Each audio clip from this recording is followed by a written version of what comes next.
ముఖ్యంగా దేవుని యొక్క చిత్తములో ఈరోజు క్రీస్తు జననము అనేటువంటి సందర్భాన్ని పురస్కరించుకునేటప్పుడు ఆత్మీయమైనటువంటి జ్ఞానాన్ని, దేవుని చిత్తాన్ని ఖచ్చితంగా మనం తెలుసుకోవాల్సిన వారమై ఉన్నాం. అందుకని క్రీస్తు ప్రభు జననము లేక ఆయన రాకను గురించినటువంటి నిరీక్షణలో లోతైనటువంటి అనేక విషయాలు ఈరోజు మనం వినబోతున్నాం. దానికే నేను పెట్టిన పేరు గొప్ప యుద్ధం. క్రిస్మస్లో ఒక గొప్ప గ్రేట్ వార్ అనేటువంటిది ఏం జరిగిందో మనం చాలాసార్లు అనుకుంటాం. క్రీస్తు జననం అనేది ఇట్స్ నాట్ ఎన్ యాక్సిడెంటల్. ఇది చరిత్రలో అకస్మాత్తుగా జరిగినటువంటి క్రమం కాదు. యేసు ప్రభు వారు జననము, మరణము, ఆయన బోధలు, ఆయన యొక్క సమస్తానికి కూడా ప్రవచనాల నెరవేర్పే. ప్రవచనాలు అనాది సంకల్పంలో చేయబడినటువంటి దేవుని ప్రణాళిక నెరవేరడమే ఆ వాక్యము శరీరధారి అయి కృపాసత్య సంపూర్ణుడిగా మన మధ్య వసించెను అని మనం తెలుసుకుంటున్నాం. ఆదికాండము 3వ అధ్యాయము 14-15 వచనాలు మనం చూసినప్పుడు, ఆదికాండము 3వ అధ్యాయము 14-15 వచనాలలో 15 వచనం, మరియు నీకును స్త్రీ సంతానమునకును ఆమె సంతానమునకు వైరము కలుగు చేసేదను, అది నిన్ను తల మీద కొట్టెను, నీవు దానిని మడిమి మీద కొట్టెదవు అన్నారు. ప్రియులారా, ఇక్కడ 3 యుద్ధాల గురించి నేను చెప్పాలని ఆశపడుతూ ఉన్నాను. 3 యుద్ధాలు బైబిల్ గ్రంథంలో దేవుని కాలమానంలో జరిగినటువంటి యుద్ధాలు. ఆ యుద్ధాలు నివారించడానికి జరిగినటువంటి సందర్భము, ప్రభు రాకకు గల కారణాలను ఈరోజు మనం లోతైన మర్మాలుగా తెలుసుకుందాం. మొట్టమొదటిగా మనం చూసినట్లయితే బైబిల్ గ్రంథంలో మొట్టమొదటి ఒక యుద్ధము జరిగింది. ఆ యుద్ధం ఎక్కడ జరిగింది అన్నట్లయితే పరలోకములో ఒక యుద్ధం జరిగింది.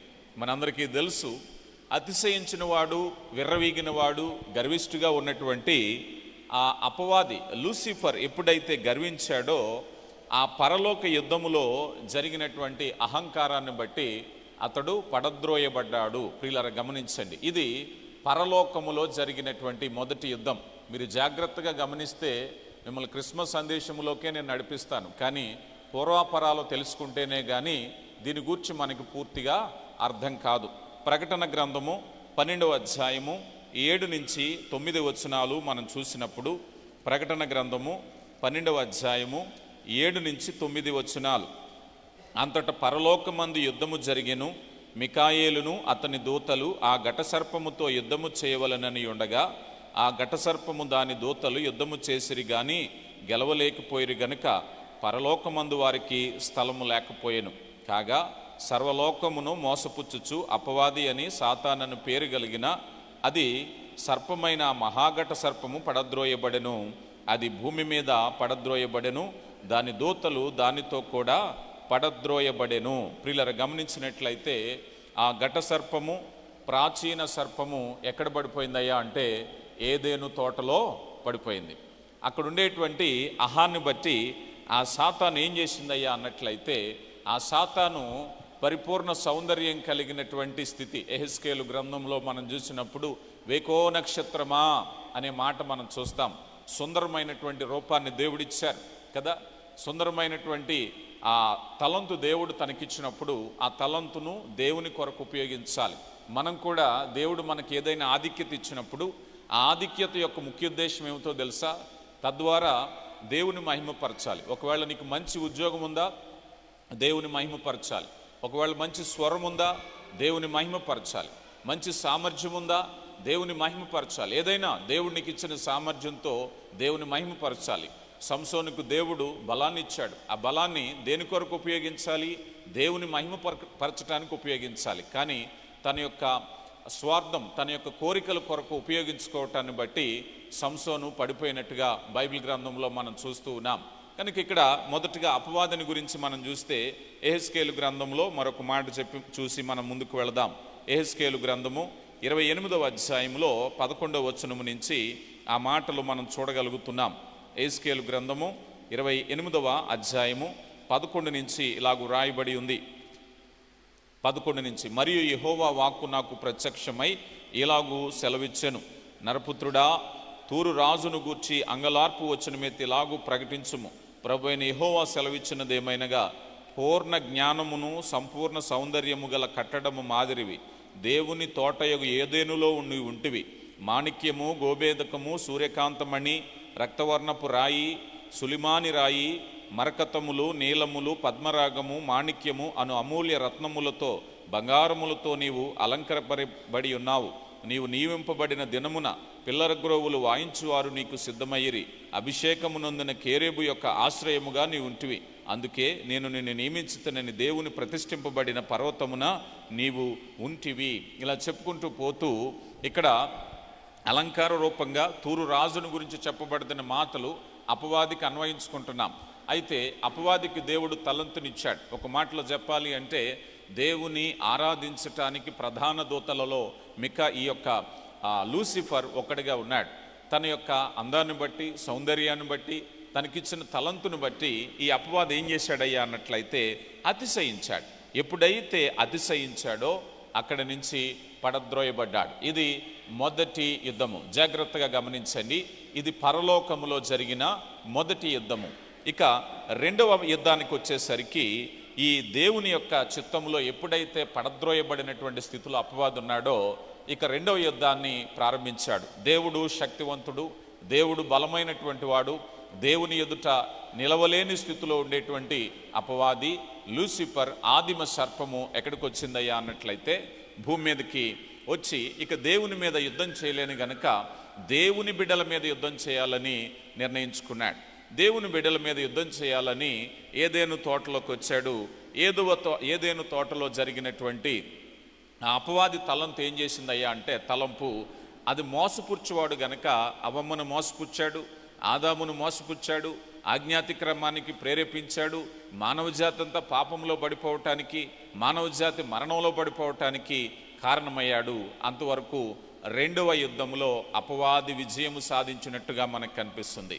మొదటి యుద్ధంలో దేవుని ఎదుట నిలవలేకపోయాడు, కానీ రెండవ యుద్ధంలో దేవుని మీద చేయకపోయినా దేవుని బిడ్డల మీద చేసినటువంటి యుద్ధాన్ని బట్టి ఒక యుద్ధం జరిగింది. అదే ఇప్పుడు మనం చదువుకున్నాం.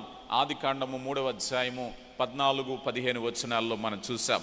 ఇక్కడ సర్పము ఏం చేసిందయ్యా అన్నట్లయితే సర్ప సంతానము, స్త్రీ సంతానము అని రెండు వర్గాలు.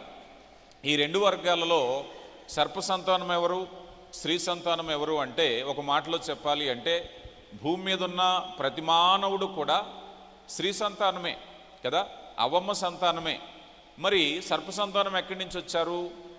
అది స్త్రీ సంతానమే, కానీ అవిధేయులైన వారిని సర్ప సంతానం జాబితాలో వేశారు. భౌతికంగా అందరూ కూడా ఒక తల్లి ఒక తండ్రి నుంచి వచ్చిన పెద్ద కుటుంబమే ఈ ప్రపంచం. అందరూ కూడా స్త్రీ సంతానమే. ఎవరు అవిధేయత చూపించారో అవిధేయత చూపించినటువంటి వారిని సర్ప సంతానము, తిరుగుబాటు చేసిన వారు, పాపం చేసిన వారు, అజ్ఞాతిక్రమం చేసిన వారు, వీళ్ళందరినీ ఏమన్నారయ్యా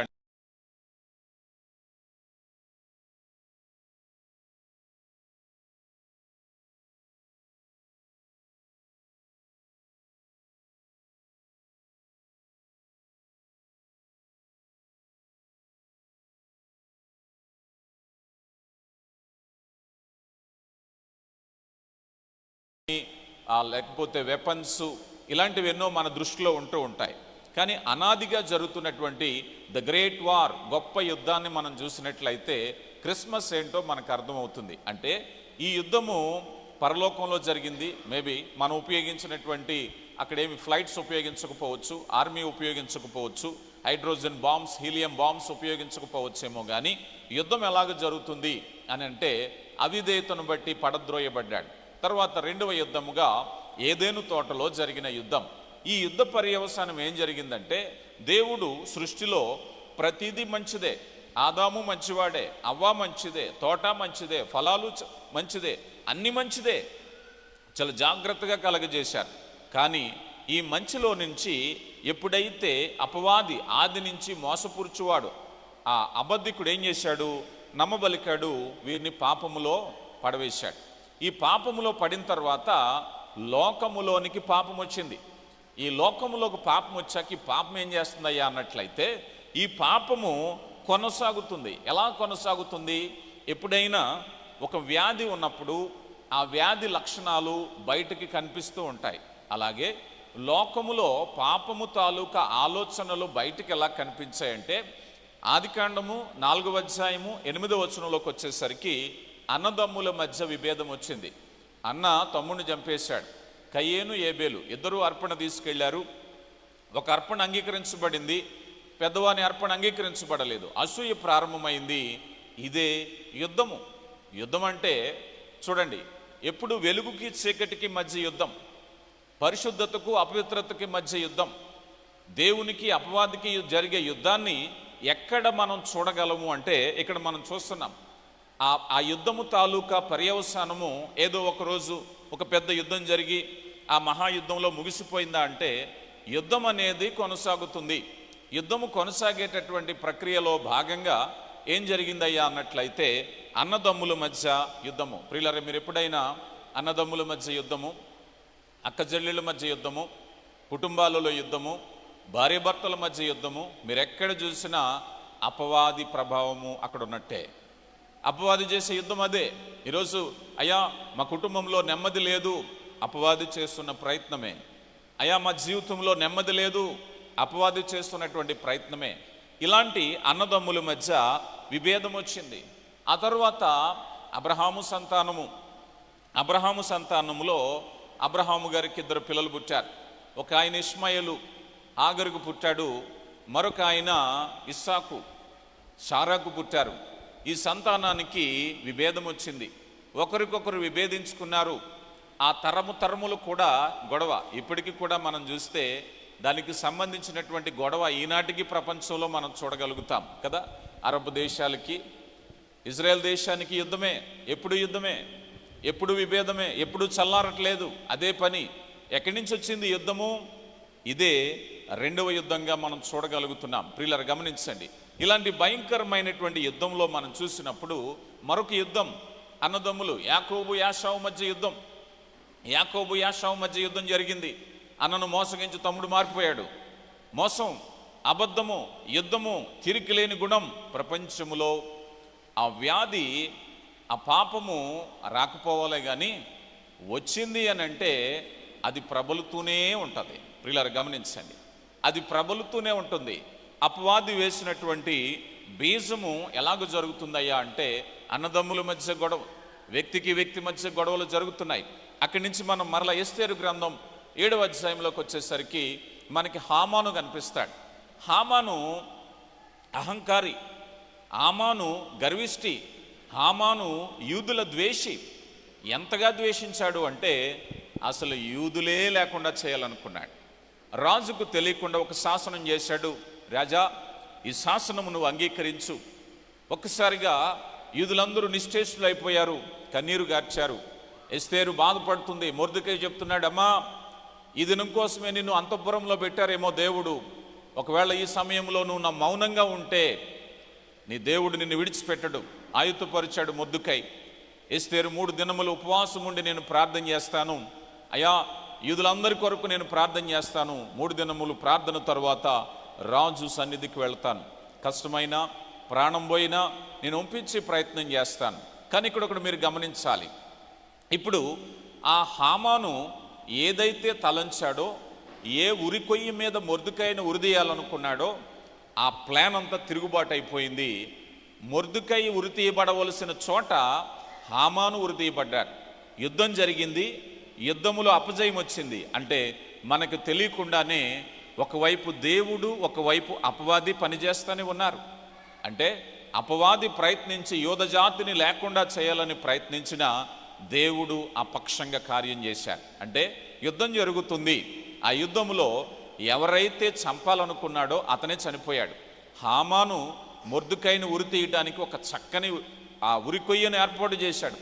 ఏ ఉరికొయ్యను ఏర్పాటు చేశాడో, దుష్టుడు ఏ గొయ్య తీశాడో ఆ గోతులోనే పడిపోయాడు. అంటే యుద్ధములో దేవుడు విజయం సాధిస్తున్నాడు. ప్రియులారా, గమనించండి. ఈ విధంగా మనం చెప్పుకుంటూ పోతే ఈనాటికి కూడా భూమి మీద యుద్ధం జరుగుతుంది. అదే 3వ యుద్ధంగా మనం చూడొచ్చు. ఆ 3వ యుద్ధం ఏమిటో తెలుసా?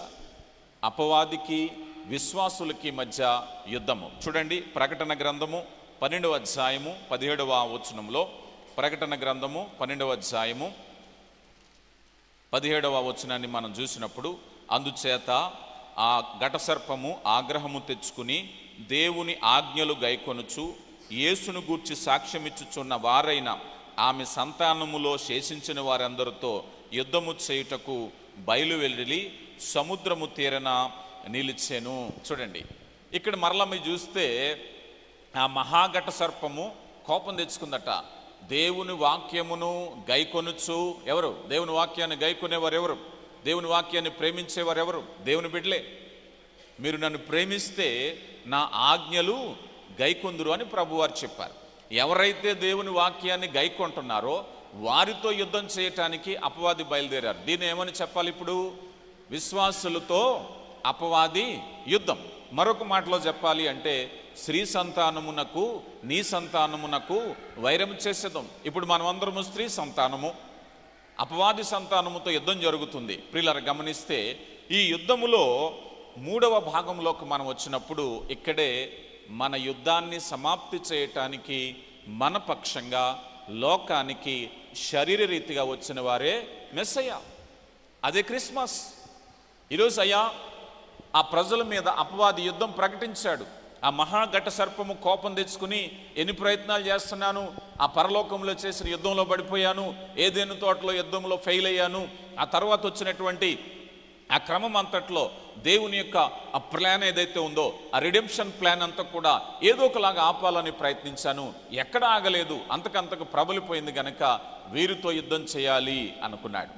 అప్పుడు దేవుడు, అయ్యా ఈ యుద్ధానికి నేను ఆపాలి అన్నట్లయితే తన కుమారుడు శరీర రీతిగా ఈ భూమి మీదకి రావాలి.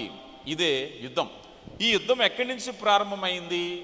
ఈ యుద్ధాన్ని గురించి కూడా మనం ఆలోచన చేస్తే, ఇది ఎఫెసీయులకు రాయబడిన పత్రిక 10వ అధ్యాయం 11వ వచనం నుంచి మనం చదివితే, జగత్తు పునాది వేయబడక మునుపు దేవుని ఆలోచన.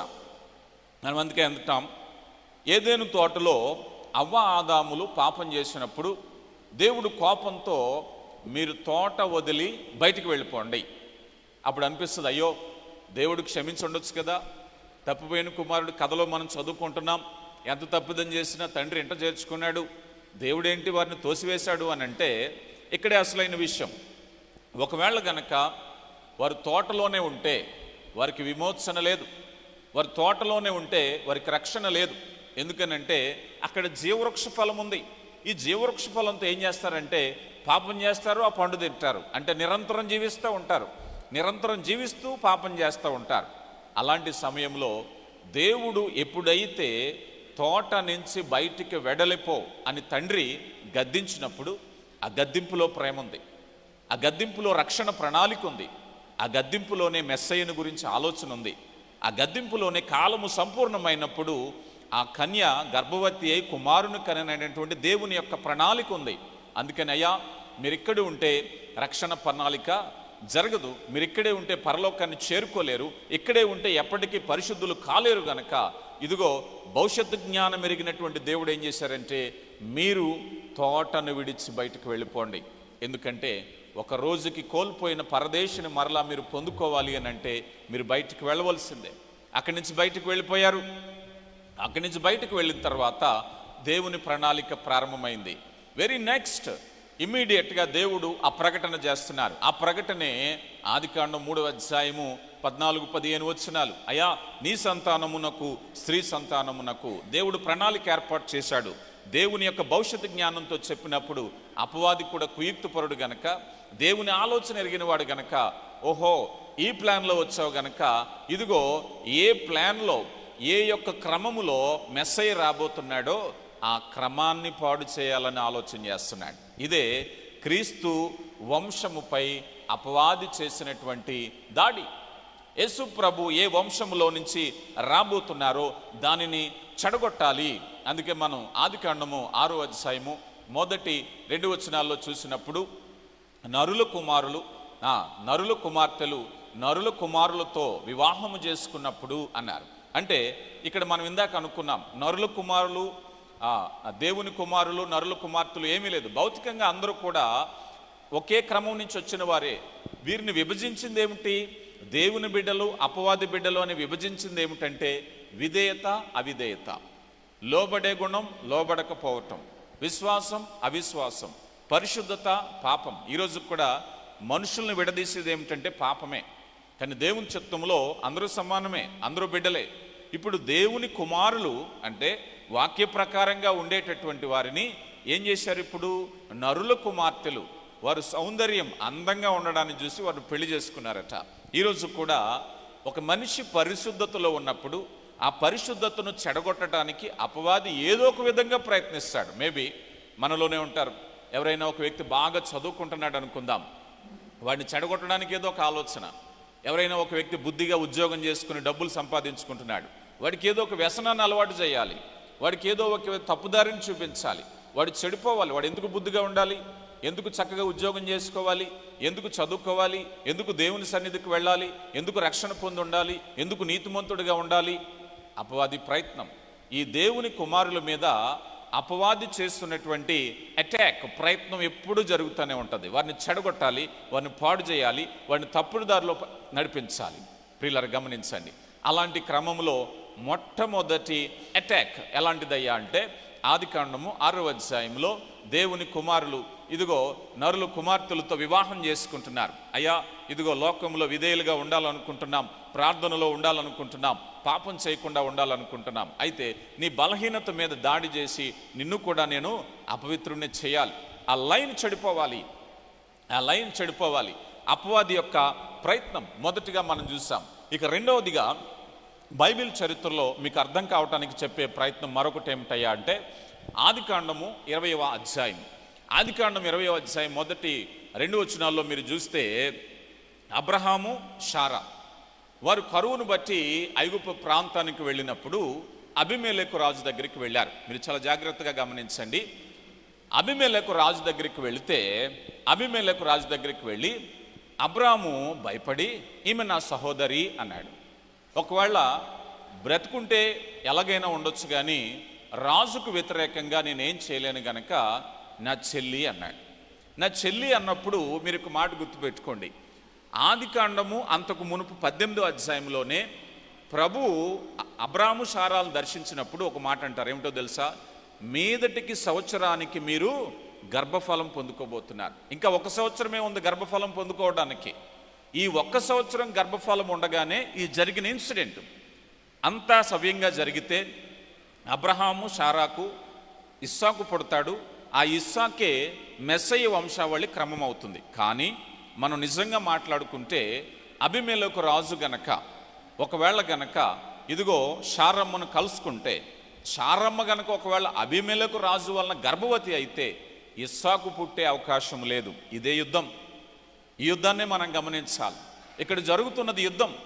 అపవాది చేస్తున్నటువంటి ప్రయత్నం, యుద్ధం చేస్తున్నాడు. అబ్రహాముకి ఆదికాండం 12వ అధ్యాయంలో పిలిచినప్పుడు మొదటి వచనంలో అబ్రహామా నీ సంతానము ద్వారా భూమి యొక్క సమస్త జాతులు ఆశీర్వదింపబడాలి, దీవించబడాలి. దేవుని ప్రణాళిక. గలతీ పత్రికలో అపోస్తుడైన పౌలు అంటున్నారు, ఆయన సంతానములు గూర్చి అనక సంతానము అన్నారు, ఆ సంతానమే క్రీస్తు. అంటే అబ్రహాము నుంచి బీజం పడింది. ఇక్కడ మనం చూసినప్పుడు అవ్వతో చెప్పిన మాట, కాలము సంపూర్ణమైనప్పుడు జరగవలసిన సంఘటనలు జరుగుతున్నాయి. అబ్రహామును ఊరనే గ్రామము నుంచి అబ్రహామును దేవుడు పిలిచినప్పుడు ఆ పిలుపులో యేసు ప్రభు ఉన్నారు. ఆ పిలుపులో మెస్సయ్య ఉన్నారు. అబ్రహామా నీ తండ్రిని విడిచి నీ ఊరిని విడిచి నువ్వు బయటికి రా. ఎందుకంటే అబ్రహాముతో దేవానికి ఏం పనయ్యా? అబ్రహాము ఒక్కడిగా వస్తే అబ్రహాము కుటుంబము నుంచి జాతి నుంచి మెస్సయ్య రావాల్సిన వాడు ఉన్నాడు. కనుక దేవునికి ఒక క్రమం కావాల్సి వచ్చింది. అందుకని అబ్రహామును పిలిచాడు దేవుడు. అబ్రహామును పిలిచినప్పుడు అక్కడ కూడా యుద్ధం జరుగుతుంది. అబీమెలెకు రాజు దగ్గరికి వెళ్ళినప్పుడు ఇదిగో వారు ఎదురు చూశారు. సుమారుగా 75 ఏళ్ల ప్రాయంలో అబ్రహాము గారిని పిలిచినప్పుడు దేవుడు విశ్వాసం ఉంచి వచ్చారు. అప్పటికి 25 సంవత్సరాల నిరీక్షణ.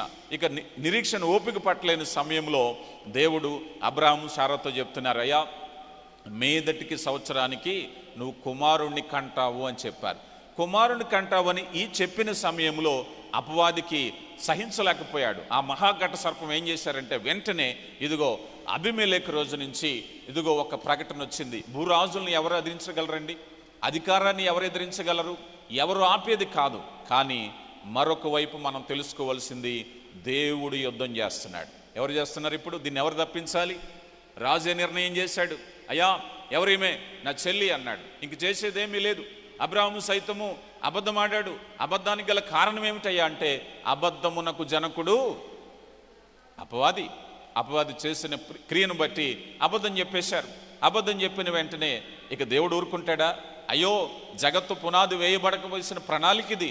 దేవుని ప్రణాళిక ఆటంకపరచటానికి అపవాది ప్రయత్నిస్తే ఇక్కడ కనిపించేది అబీమెలెకు, అబ్రహాము, శారా కనిపిస్తున్నారు. కానీ వారి వెనక యుద్ధం జరుగుతుంది, దేవునికి అపవాదికి. వెంటనే దేవుడు స్పందించాడు.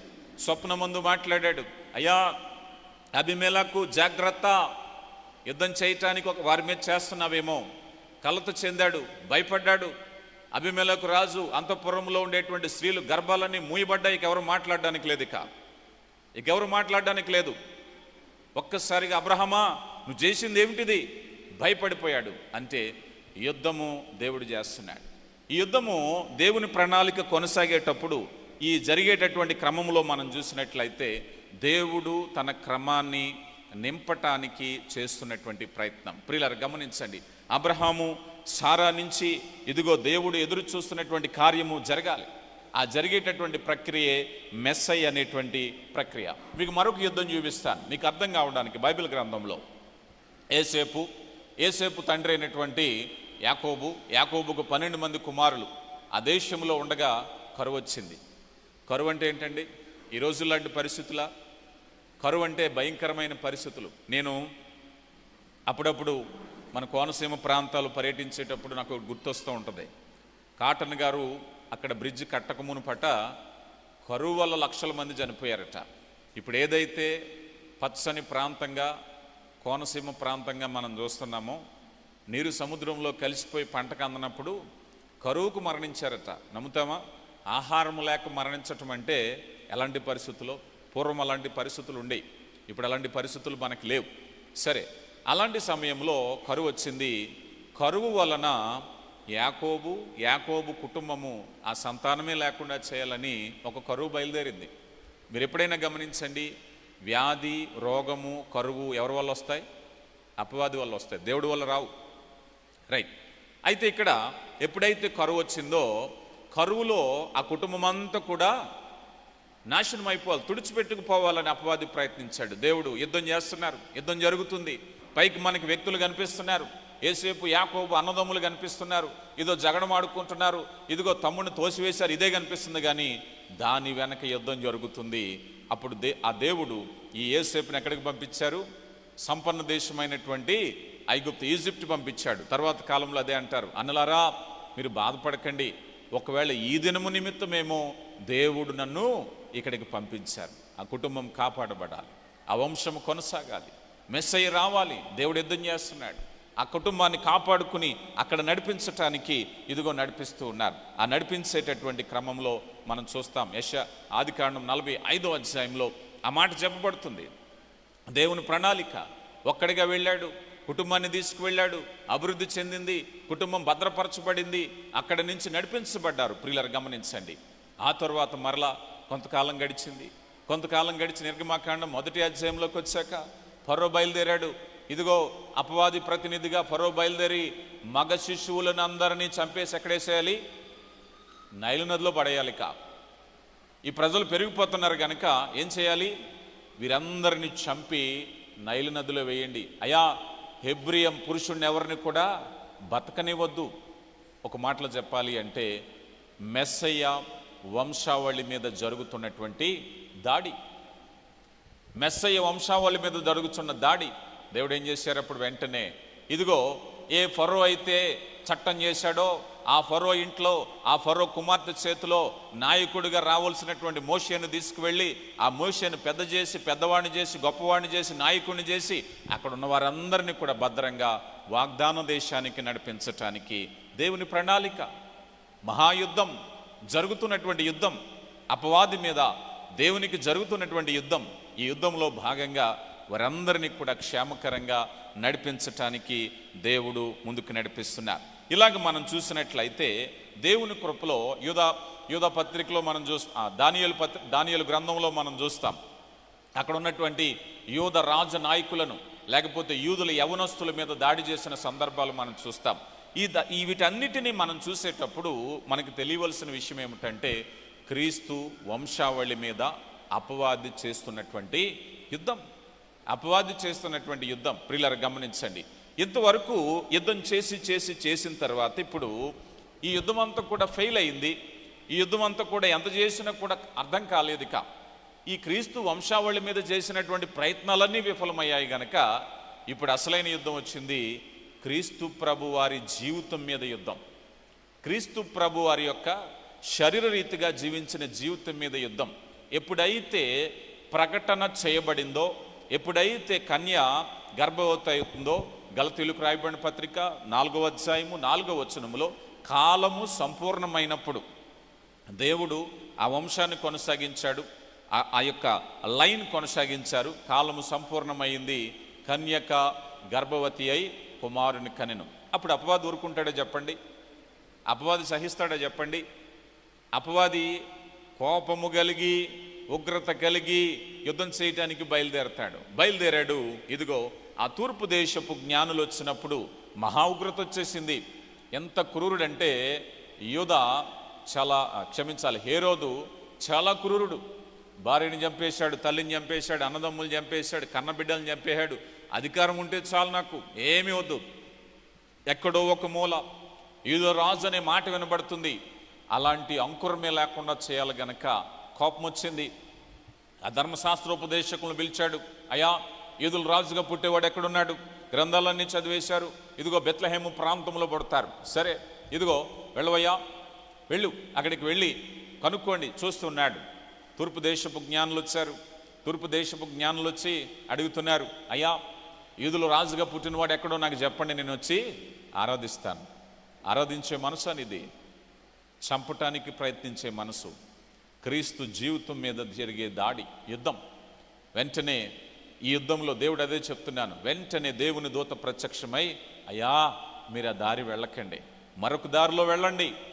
ఇప్పుడు క్రీస్తు జీవితాన్ని భద్రపరచాలి, క్రీస్తు జీవితాన్ని పదిలిపరచాలి. ఎందుకని? నిష్కళంకమైన రక్తము చిందించటానికి ఇదిగో పాపము లేని గొర్రెగా లోకానికి యేసు ప్రభు అవసరం ఉంది. ప్రియులారా గమనించండి. అలాంటి సమయంలో ఈ హేరోదు కోపం వచ్చింది. ఒక శాసనం చేశాడు. ఒక శాసనం చేసి ఇదిగో ఒకే ఒక మాట, 2 ఏళ్ళు దాటినటువంటి పిల్లలందరినీ కూడా చంపేసేయండి నిర్దాక్షాణ్యంగా. ప్రియులారా గమనించండి. అక్కడే రామాలో అంగలార్పు. రాహేలు తన పిల్లల నిమిత్తమై ఓదార్చబడకుండా ఉండెను. ఎందుకో తెలుసా? రాహేలు అనే మాట మీరు జాగ్రత్తగా చూస్తే, రాహేలు ఆమె రామాలో పద్దనరాములో ప్రయాణములో ఉండగా మరణించినప్పుడు రాహేలు సమాధి అక్కడ ఉంది. రాహేలు సమాధి ఈ మాట ఎందుకు చెప్పారు అంటే, రాహేలు సమాధి చేయబడిన రామ మార్గం గుండా బబులోను 1000 సంవత్సరాలు అయిపోయింది. రాహేలుకు పిల్లలు పుట్టారు, ఏసే పుట్టారు. తర్వాత వారి సంతానము క్రమక్రమంగా పెద్దదయ్యింది. ఆ ఇశ్రాయేలీలు కాస్త గొప్ప జనమైపోయారు, ఒక రాజ్యం అయిపోయారు. కాలం గడిచిన తర్వాత రాహేలు తన పిల్లలు, అంటే ఇప్పుడు ఇశ్రాయేలీలకు తల్లి ఎవరంటే ఒక మాటలో రాహేలు అని చెప్పొచ్చు. ఈ రాహేలు తల్లిగా ఉన్న ఇశ్రాయేలీలను బందీలుగా తీసుకుని ఈ బబులోను చెరకు తీసుకువెళ్ళిపోయేటప్పుడు ఆ రామా మార్గం గుండా వెళ్ళేటప్పుడు అక్కడే ఉంది సమాధి. ఆ సమాధి చూసి, రాహేలా, నీ పిల్లలను తీసుకువెళ్ళిపోతున్నారు గనక, నీ పిల్లలను బందీలుగా తీసుకుని వెళ్ళిపోతున్నారు గనక ఆమె ఏడుస్తుంది. రాహేలు ఇర్మియా గ్రంథకర్తకు అంటున్నాడు, రాహేలు తన బిడ్డల నిమిత్తము ఓదార్పు నొల్లకపోతుంది, ఏడుస్తుంది. అయ్యో, నా బిడ్డలను తీసుకుపోతున్నారు. అలాంటి సమయంలో మరొకసారి ప్రవక్త ఈ మాట చెప్తున్నాడు. ఇర్మియా గ్రంథంలో చెప్పబడిన మాటది. ఇర్మియా గ్రంథంలో ఉన్నప్పుడు బబులోను చెరకి ఈ ఇశ్రాయేలు ప్రజలందరినీ బందీలుగా తీసుకువెళ్ళిపోతుంటే ఇర్మియా ప్రవక్త రాస్తున్నాడు, రాహేలా, నీ బిడ్డను తీసుకువెళ్ళేటప్పుడు నీ వేదన ఓదార్పు నొల్లకపోయిను, రామాలో అంగలార్పు. అదే మాట మరలా యేసు ప్రభు పుట్టినప్పుడు, ఇదిగో యెరూషలేములో 800 కుటుంబాలు ఉన్నాయి, ఎంతమంది తల్లులు ఉన్నారు, ఎంతమంది మగ శిశువులను పుట్టారు, హేరోదు నిర్దాక్షాణ్యంగా చంపేసేయండి అన్నారు. చంపేస్తున్నారు పిల్లల్ని, వందలాది మంది పిల్లల్ని. ఈ పిల్లలందరూ ఎవరు? తల్లి రాహేలు మరలా ఏడుస్తుంది. అయ్యో నా బిడ్డలు. తరాలు గడిచిపోయినప్పటికీ ఆ ఇశ్రాయేలు ప్రజలకు తల్లిగా ఉన్నటువంటి రాహేలు ఏడుస్తుంటే గ్రంథకర్త దాన్ని అంటున్నారు, రాహేలు తన బిడ్డల విషయమై ఓదార్పు నొల్లకపోయెను. అపవాది చేసే యుద్ధం కొనసాగుతుంది. ఈ యుద్ధంలో భాగంగా అపవాది ప్రబలిపోతున్నాడు. అపవాది ప్రబలిపోతుంటే దేవుని ప్రణాళిక, ఆ శిశువును భద్రపరచాలి. యోసేపా, భౌతికమైనటువంటి తండ్రి యోసేపుతో చెప్తున్నారు, నువ్వు వెళ్ళి ఐగుప్తులో తలదాచుకో, నేను మరలా చెప్పేంతవరకు అక్కడే ఉండు, భద్రపరచబడాలి. భద్రపరచబడినటువంటి ఇక్కడే అనిపిస్తూ ఉంటుంది, ఇన్ని కష్టాలు ఎందుకు, దేవునికి అంతా సాధ్యమే కదా. కానీ యుద్ధం జరిగేది ఎవరితో తెలుసా? నేరుగా అపవాది దేవునితో యుద్ధం చేస్తే ఓడిపోతాడు. కానీ ఇప్పుడు అపవాది చేసే యుద్ధం ఎవరితో తెలుసా? అపవాది దేవుని బిడ్డలతో చేస్తున్నాడు. రక్తమాంసాలతో ఉండేటువంటి మనతో యుద్ధం చేస్తున్నాడు. కనుక దేవునికి ఇప్పుడు రక్తమాంసాలలో ఉన్న వ్యక్తి అవసరమయ్యాడు. ఆయనే కుమారుడు. పరలోకంలో యుద్ధం చేయగలడు, ఆత్మలతో యుద్ధం చేయగలడు. కానీ ఈ భూమిని నివాసయోగ్యంగా దేవుడు తన బిడ్డలమైన మనకిచ్చారు. తన బిడ్డలమైనటువంటి మనకిచ్చినప్పుడు ఆ బిడ్డలుగా మనం ఉన్నాం. ఈ బిడ్డలుగా మనం ఉన్నప్పుడు మనతో యుద్ధం చేసేటప్పుడు అపవాదిని ఎదిరించటానికి ఎంచుకున్న మార్గంలో దేవుడు ఎంచుకున్న మార్గమే మెస్సయ్య. దేవుడు ఎంచుకున్న మార్గమే మెస్సయ్య. ఆయన కూడా రక్తమాంసములలో పాలివాడై ఉండాలి. నువ్వు ఎక్కడైతే యుద్ధం చేస్తున్నావో ఈసారి యుద్ధము బిడల ద్వారానే జరిగిస్తాను. ఇదే యుద్ధం. అపవాది చేస్తున్నటువంటి ఆ ప్రయత్నాలలో మనం చూస్తూ ఉన్నాం. కనుక క్రీస్తు ప్రభు యొక్క జననములో హేరోదు చేసినటువంటి ప్రయత్నాన్ని మనం చూస్తున్నాం. ఇలా చెప్పుకుంటూ వెళితే యేసు ప్రభు వారు మత్తయి సువార్త 4వ అధ్యాయం అరణ్యంలోకి వెళ్ళి ఇదిగో అక్కడ శోధింపబడుతున్నప్పుడు ఏదో ఒక విధంగా ఇంటరప్ట్ చేయాలి, ఏదో ఒక విధంగా తనలో శరీర బలహీనతను బట్టి శోధించి అతడు సిలువకు అయోగ్యుడిగా చేయటానికి చేస్తున్న ప్రయత్నమే మరొక యుద్ధం. నువ్వు ఆకలిగా ఉన్నావు కదా, ఈ రాళ్లను రొట్టెలుగా చేసుకుని తినేసాయి. ఏదో ఒక ప్రయత్నం. కానీ యుద్ధము జరుగుతూనే ఉంది. ప్రభువారు విజయము సాధిస్తూనే ఉన్నారు. తనతో ఉన్నటువంటి యోధా చేసినటువంటి మోసం యుద్ధం, గెత్సెమనే తోటలో జరిగినటువంటి దాడి యుద్ధం, అనేక రీతులుగా జరుగుతూనే ఉంది. కానీ ఒకానొక సమయం వచ్చింది, ప్రభువారు వాటన్నిటినీ జయించారు, వాటన్నిటినీ సహించారు, వాటన్నిటినీ తాళుకున్నారు. కానీ ఇదిగో అక్కడ చెప్పబడుతున్న మాట ఏమిటో తెలుసా? నీవు ఆమెను మడిమ మీద కాటు వేస్తావు, కానీ అది నిన్ను తల చితక్కొట్టును. ఈ అపవాది మడి మీద కాటు వేస్తూనే ఉంది. ప్రభువారి జనన విషయంలో మడి మీద కాటు వేస్తూనే ఉంది, గాయపరుస్తూనే ఉంది, ఇబ్బంది పెడుతూనే ఉంది. అలాగా గాయాలన్నీ భరించి ఈ మడి మీద వేసేటువంటి ఈ గాయము దెబ్బ ఇదిగో ఆ ఫరో కాలంలో చూసాం, మోషే కాలంలో చూసాం, అబ్రహాము కాలంలో చూసాం. ఏదో ఒక విధమైన ఇంటరప్షన్. కానీ సమయం వచ్చింది, మెస్సయ్య శిలువ మరణం పొందినప్పుడు ఆ తల చితక్కొట్టబడింది. ఇప్పుడు మనం అందరం శక్తివంతులమే. ఎప్పుడైతే క్రీస్తులోకి వచ్చావో నువ్వు ఒక శక్తివంతుడు. యుద్ధాన్ని చేయటానికి దేవుడు నిన్ను బలపరిచినటువంటి వాడు. ఈరోజు మనతో యుద్ధం చేయటానికి అపవాది ఎప్పుడూ సిద్ధమే, కానీ మనం ఓడిపోతున్నాం. కానీ గెలవటానికే మెస్సయ్య ఈ భూమి మీదకి వచ్చాడు. ఆయన శరీర రీతిగా ఈ భూమి మీదకి వచ్చాడు. కొలసీలకు రాయబడిన పత్రిక 2వ అధ్యాయము 15వ వచనాన్ని మనం చూసినప్పుడు, కొలసీలకు రాయబడిన పత్రిక 2వ అధ్యాయము 15వ వచనములో, మరియు అపరాధముల వలనను శరీరమందు సున్నతకు పోవటం వలనను మీరు మృతులై ఉండగా దేవుడు వ్రాతరూపకమైన ఆజ్ఞ వలన మీరు ఆయన మన మీద ఉన్న రుణముగా మనకు విరోధముగా నుండి పత్రములు మేకుతో సిలువకు కొట్టి దానిని చేవ్రాతలు తీసివేసి మనకు అడ్డము లేకుండా దానిని తీసివేసి మన అపరాధములన్నిటినీ క్షమించి ఆయనతో కూడా మిమ్మును జీవింపచేసెను. ఆయన ప్రధానులకును అధికారులకును నిరాయుధులుగా చేసి సిలువ జయోత్సవం తెచ్చి బాహాటముగా వేడుకకు కనపరిచెను. ఏం చేశారటండి? నిరాయుధులు. ఇప్పుడు నీ మీద దాడి చేయటానికి అపవాది నిరాయుధుడు ఏమి చేయలేడు. వాని దగ్గర ఉన్న వెపన్స్ అన్ని కూడా, వాని దగ్గర ఉన్నటువంటి ఆయుధాలన్నింటినీ కూడా యేసు ప్రభువారు శరీర రీతిగా ఈ భూమి మీదకి రావటం వలన జయించేశారు. ఇప్పుడు ఏమి చేయటానికి లేదు. నువ్వు ఎప్పుడైతే క్రీస్తు ప్రభులోకి వస్తున్నావో నువ్వు శక్తివంతుడివి. ఎప్పుడైతే క్రీస్తు ప్రభు రక్తంతో కడగబడ్డావో నువ్వు ఒక శక్తివంతుడివి. క్రీస్తును ధరించుకున్న నీవు, క్రీస్తును కలిగి ఉన్న నీవు శక్తివంతుడివి. ఎందుకు జరిగింది? ఆయన భూమి మీదకి వచ్చారు. అదే రియల్ క్రిస్మస్. అదే మనం తెలుసుకుంటున్నాం. ఏ హృదయములో యేసు ప్రభు జన్మిస్తున్నారో దట్స్ రియల్ క్రిస్మస్. ఒకవేళ కనుక క్రీస్తు ప్రభు ఇంకా రాలేకపోతే ఇంకా అపవాది నీ మీద జయం సాధిస్తున్నాడు. లేదండి, అపవాది మీద నేను జయం సాధించాలి అని నువ్వు అనుకున్నట్లయితే క్రీస్తు ప్రభుని కలిగి ఉండాలి. ప్రియ దేవుని బిడ్డ, ఈరోజు నువ్వు విజయంలో ఉన్నావా, అపజయంలో ఉన్నావా? నువ్వు విజయంలో నడిపించటానికి 3వ యుద్ధము ప్రారంభమైంది.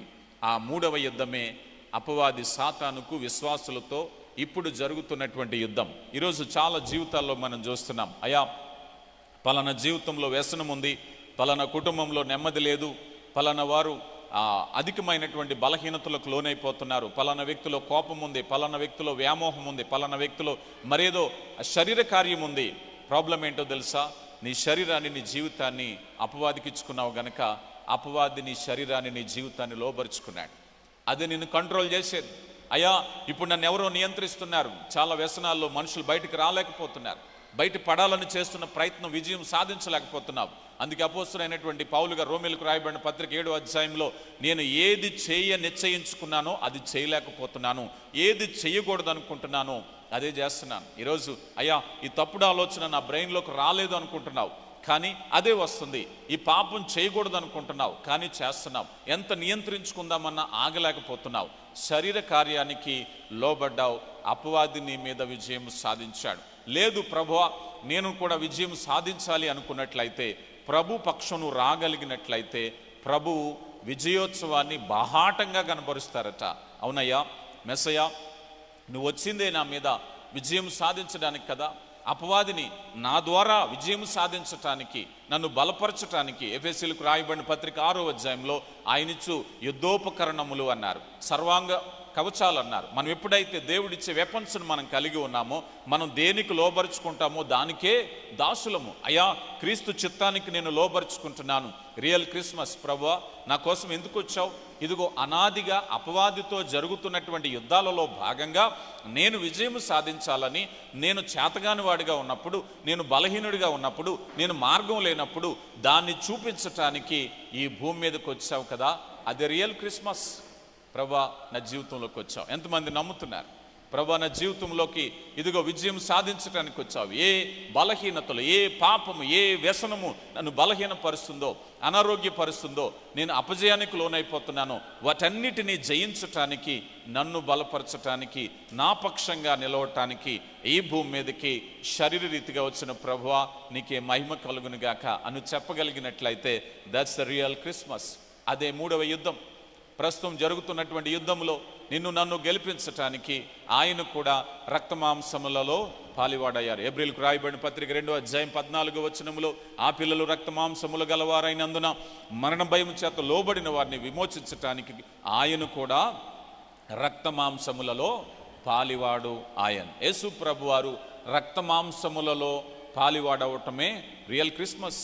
అయ్యా, నా కోసం నన్ను ప్రేమించి నశించిన దానిని వెదకి రక్షించడానికి వచ్చావా? అపజయములో ఉన్నటువంటి నన్ను విజయంలోనికి నడిపించడానికి వచ్చావా అని నువ్వు నమ్మినట్లయితే, మేబీ ఒకవేళ ఇప్పటికీ నువ్వు రక్షణ పొందలేదేమో, క్రిస్మస్లు గడిచిపోతున్నాయి. ప్రభువా, ఎప్పుడో 2000 సంవత్సరాల క్రితం వచ్చావు, మరి యుద్ధం అన్నావు కదా. ఇప్పటికీ చాలామంది బలహీనతల్లో ఉన్నారు, వారందరూ ప్రభుని ఆశ్రయించిన వారు.